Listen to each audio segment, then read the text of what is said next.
हुक्के पर बैठते हैं, शाम की वार्ता जो होती है किसानों की, आपस में दिन भर की चर्चा होती है कि आज दिन भर सरकार ने क्या फैसला लिया और लोगों ने क्या फैसला लिया। किसान अपनी उपज को लेकर इस बार भी चिंतित है क्योंकि फसल कटाई का सीजन चल रहा है। कल 1 अप्रैल से हरियाणा सरकार उपज को खरीद रही है, यानी कि गेहूं की खरीद शुरू कर रही है। किसानों का मूड क्या है, किसान मंडी में जाएंगे या फिर मंडी में नहीं जाएंगे, इसको लेकर हम किसानों से सीधा सवाल करेंगे क्योंकि बीच में किसानों ने घोषणा की थी कि हम सरकार को गेहूं नहीं देंगे, लेकिन इसके बावजूद भी ये बात भी तय है कि जो मंडियां हैं, मंडियां सरकारी खरीद करती है, लेकिन मंडियों से किसानों का सीधा जुड़ाव भी है क्योंकि आड़तियों से भी सीधा उनका लगाव भी है। आइए सबसे पहले हम जानते हैं। नमस्कार जी, सबसे पहले आखिर से छोर पकड़ेंगे। नमस्कार जी। होली बीत गई, आपने होली का त्यौहार भी यहाँ मनाया। कल से फसलों की खरीद शुरू हो रही है, आप लोग अपनी फसल को मंडी में लेकर जाएंगे या नहीं? फसल तो मंडी में ले जानी पड़ेगी जी, मंडी में ले जाएंगे फसल। बाकी उसका हमारा ये है, किसानों को ये आदेश है कि एमएसपी से कम में बेचनी नहीं है। 2 दिन पड़ी रहे, 4 दिन पड़ी रहे, एमएसपी पे जो सरकारी खरीद है उस पर बेचेंगे। तो सरकार ने तो रेट घोषणा भी कर दी है।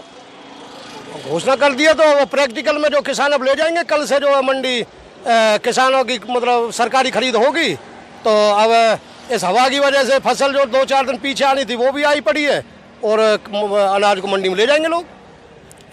जो फसल काटने की जो मशीन है, आजकल बड़ी बड़ी मशीनें आ गई हैं। पहले तो फसल हाथ से काटी जाती थी, लावणी जिसको कहते थे, लेकिन आजकल लावणियाँ कम हैं, लेकिन मशीनों से कटाई हो रही है। जल्दी सिमट भी जाता है, 10-15 दिन का गेम खेल रहता है ये। तो जब आपकी फसल कटाई फसल कटाई जो हो रही है, कब से शुरू कर दी थी आपने? ये तो जो ना, फसल तो जैसे जैसे जो ये तो प्राकृतिक चीज़ है, कोई 2-4 दिन पहले आ जाती है, कोई 2-4 दिन पीछे आती है। अब हाथों से तो कमी होती है कटाई, ये तो अब आधुनिक युग है, मशीनों का खेल है, सब मशीनों से ही होती है। यानी कि कल आप मंडियों में जा रहे हैं ना? हाँ, मंडियों में जाएंगे कल। क्योंकि आपका नाम शुभ नाम आपका? मेरा नाम जफर है, जफर मेवाती, मेवात से हूँ मैं। अच्छा, मैं आपको देखता हूँ पलवल के किसान आंदोलन में राकेश टिकैत या दूसरे नेताओं ने भी घोषणा की थी कि हम अपनी फसल को सरकार को नहीं बेचेंगे, याद है आपको? लेकिन मंडियों में कल से खरीद शुरू हो रही है, मंडियों में किसानों को जाना भी पड़ेगा क्योंकि और कोई विकल्प नहीं है। क्या कहेंगे आप? नहीं, जो बात ये थी कि हम एमएसपी से कम नहीं देंगे सरकार को, और पूरे देश भर के लिए ये कॉल थी कि एमएसपी जो सरकार ने दे रखी है उसी पे हम बेचें। पंजाब और यहाँ अगर सरकार उस रेट पे लेती है तो ही हम देंगे, और उसमें अगर कोई वो अपनी डगेमारी करती है तो हम उस रेट पे नहीं बेचेंगे। दूसरा मामला ये आया था कि अभी सरकार का एक नया आदेश आया हरियाणा सरकार का, वो बॉर्डर्स पे जो दूसरे किसान हैं, हमारे दूसरे अदर स्टेट के किसान हैं, उनको भी रोक रही है। ये भी गलत है, उनको आने देना चाहिए जो बिल्कुल उनको रोक रहे हैं। एक तरफ तो सरकार, मोदी सरकार ये कह रही है कि देश में कोई कहीं बेच सकता है, और एक तरफ वो बॉर्डरों पे सबको रोक रहे हैं और वहाँ फोर्स लगा रहे हैं। इसका भी हम विरोध कर रहे हैं।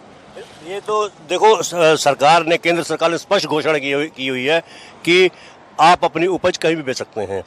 उन्होंने विकल्प भी दिए हैं। उन्होंने ये भी कहा है कि 2000 जो अगला साल है, किसानों की आय भी दुगनी कर देंगे। आपको तो याद ही है, ठीक है, वो मुद्दा अलग है। आज मुद्दा ये है कि किसानों की जो खरीद है, जो फसल है, वो मंडियों में जाएंगे या नहीं जाएंगे, इसको लेकर संशय बना हुआ था। आज आप ये बता रहे हैं कि मंडियों में जाएंगे, एमएसपी पर खरीदेंगे। एमएसपी पर ही सरकार खरीदती है? नहीं, ऐसा कुछ नहीं है कि एमएसपी पे हर जगह सरकार खरीद रही है। पूरे देश में केवल 6% जो खरीदारी होती है वही एमएसपी पे होती है। बाकी 94% जो खरीदारी होती है वो एमएसपी पे नहीं होती है। और दूसरी, सरकार की आप बात कर रहे हैं, सरकार तो बेहद झूठी सरकार है, कहती कुछ और है, करती कुछ और है। अभी मैं आपको दोबारा ये बता रहा हूँ, मोदी सरकार तो ये कहती है कि देश में कहीं बेच सकते हैं, लेकिन खट्टर सरकार का 3 दिन पहले का ही अभी आदेश आया है कि हम जितने भी हमारी बॉर्डर से हरियाणा पे चारों तरफ हम फोर्स लगा देंगे और बाहर के जो किसान हैं उनको यहाँ बिल्कुल एक दाना भी नहीं बेचने देंगे। तो मेरे ख्याल खट्टर साहब को मोदी जी से बात करनी चाहिए कि हम किसकी बात माने, जो लोग हैं यहाँ आम आदमी है, प्रशासन किसकी बात माने, मैं ये कहना चाहूंगा। बाकी एमएसपी पे जो खरीद हो रही है, एमएसपी के लिए तो लड़ाई कर रहे हैं, वो उसी पे ही हमें अपनी फसल बेचनी है। आपकी लड़ाई तो अडानी अंबानी के लिए भी है। आप लोगों का स्पष्ट आरोप भी है कि जो मोदी सरकार है अडानी अंबानी के लिए ये कानून लेकर आई है। तीनों कृषि कानून भी आप काले बताते हैं, लेकिन आप लोग ये नहीं बता पाए कि काले कानून है कैसे। चलिए इसमें विस्तार से नहीं जाना चाहते, हम बात करेंगे। शुरू हो चुकी है, बच्चे आपके लग रहे हैं, आप तो आंदोलन में जुड़े हुए हो ना, तो मंडियों में कल आप जा रहे हैं?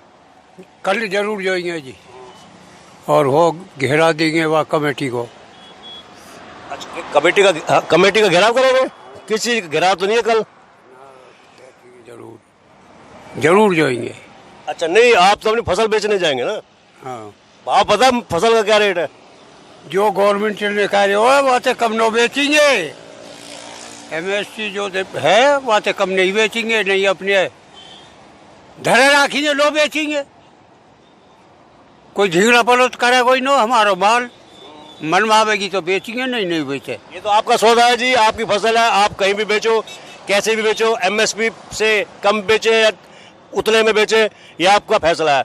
सरकार तो बेचिए ही ना, कम में न बेचेंगे, बेचिए तो हम सही रेट में, कम में नहीं बेचेंगे। पहले पिछले कई सालों से अगर बात की जाए, बीजेपी की सरकार में, कांग्रेस की सरकार में, नए लोग राज में, MSP से कम आप बेचते रहे हो फसलों को। पहले तो ये कार्य कानून बनाए नोया ने, तो अब ये कानून जो सरकारी रेट हो वही रेट में बेचे। अब है यू धंधेबाजी तो। अच्छा, फसल कैसी हुई है इस बार? फसल कटी है जी। हाँ, नहीं, कैसी हुई है इस बार? ये बीच में आंधी तूफान भी आए हैं, कैसा रहा? फसल को नुकसान तो नहीं पहुंचा? ना सही पकी है हमारे तो। हमारे बीच में पंजाब से भी आए हुए हैं किसान। क्या नाम है आपका? बलवीर सिंह।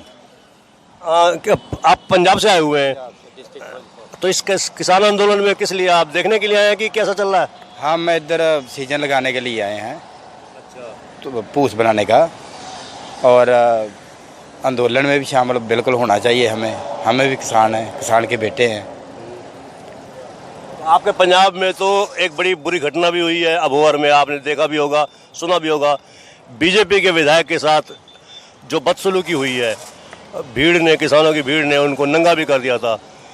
घटना निंदनीय है, क्या कहेंगे आप इस बात का? ऐसी घटना नहीं होनी चाहिए।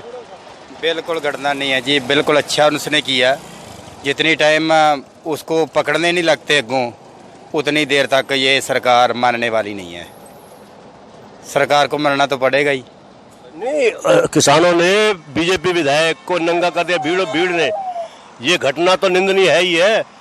चलो, नंगा तो नहीं से उसको करना चाहिए, और जो भी किसानों ने किया है वो सब गुस्से में ही किया सब। यानी गुस्से में किसी को भी आप नंगा कर सकते हो? ये बात तो ठीक है आपकी, पर किसानों का गुस्सा ही इतना बहुत ज़्यादा बढ़िया उसको। नहीं, किसान, सरकार तो आपको कुछ कह ही नहीं रही है, सरकार तो आप धरना दे रहे हो, सरकार कुछ कह नहीं रही है आपको। बातचीत का जो दौर है उन्होंने 12 दौर की बात भी करी है किसानों के साथ। आप ये तो कह नहीं सकते ना कि सरकार गलत कर रही है। सरकार ने तो आपको छूट दे रखी है, आंदोलन करो, क्योंकि आंदोलन करना आपका अधिकार है। सरकार ऐसे नहीं मानी। जब सरकार को पूरा नाक में दम आ गया तो तब भी उसने मान्या सारी बात को। पहले तो उसने केजरीवाल को भी बोलिया ना भी मेरे को स्कूल दे दो, कॉलेज दे दो, किसानों को सीधा ऐसे आने दो, जेल बना लूँगा मैं, इससे उसको गिरफ्तार कर लूँगा।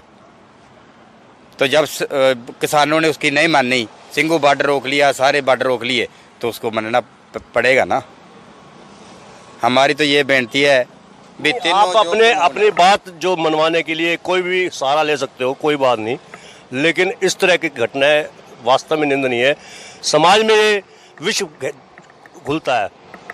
चलो, ये तो निंदन योग्य है, कह सकते हैं उसको, पर फिर भी जो भी किया है सब गुस्से में किया है, क्योंकि उसको पता भी जब आंदोलन चल रहा तो क्यों आते रैलियां करने क्यों आते ने ना। मतलब रैलियों का अधिकार भी छीन लोगे आप? किस क्यों नहीं? आपको अगर सरकार गिरफ्तार कर ले फिर आप क्या करेंगे?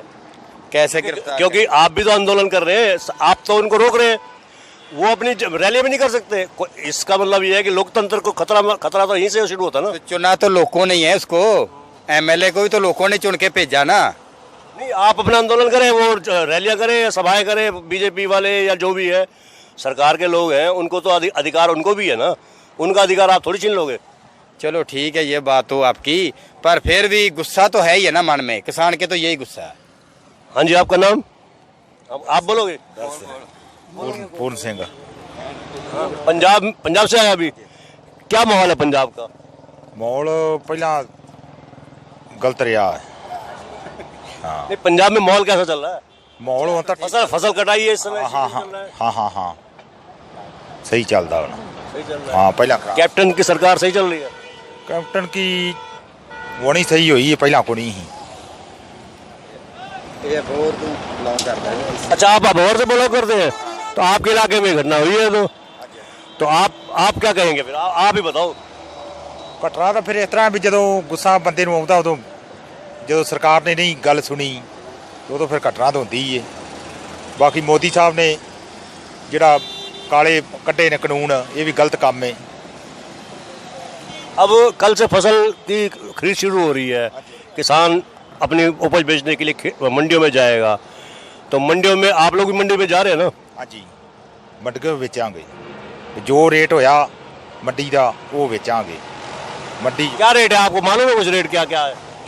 ਜੋ ਰੇਟ ਵੀ ਚੱਲਦਾ ਏ ਉਹ ਸਾ चलिए, इस बार 7% से 12% मॉइस्चर भी कर दिया है। किसानों ने भी बताया कि अपनी फसल को हम मंडी में जाकर बेचेंगे, हम एमएसपी से कम किसी भी सूरत में अपनी फसल को नहीं बेचेंगे, यह किसानों ने कहा है। और चेतावनी भी दी है कि सरकार अगर रोक लगाएगी, पूरे देश में कहीं भी खरीद फरोख्त हो सकती है, इसको किसी भी प्रकार से किसी भी राज्य ने रोकने की चेष्टा की तो उसके लिए भी दुष्परिणाम होंगे। मैं पलवल से सतीश भूटानी किसान आंदोलन से आपसे विदा लेता हूँ। नमस्कार, जय हिंद।